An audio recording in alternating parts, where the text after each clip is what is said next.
Breaking news. భారతదేశంలో corona sub variant JN.1 కేసులు రోజురోజుకి చాప కింద నీరులా పాకుతూ పోతుంది. ఈ నేపథ్యంలో కరోనా కేసులు ఎక్కువగా నమోదవుతున్న రాష్ట్రాల్లో కర్ఫ్యూ తప్పదా అన్న అనుమానాలు వ్యక్తమవుతున్నాయి. మరోవైపు న్యూ ఇయర్ వేడుకలపై కరోనా ఆంక్షల ప్రభావం పడనుందన్న వార్తలు కూడా వినిపిస్తున్నాయి. అటు తెలంగాణలో కరోనా బారిన పడి హైదరాబాద్ ఉస్మానియా ఆసుపత్రిలో ఒకరు మృతి చెందారు.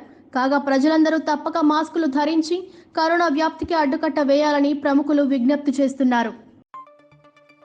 నేనొక నిజం, జరిగే యథార్థాల అగ్ని పర్వతం, జననం మరణం మధ్య జరిగే నాటకానికి నేనే సాక్షిని.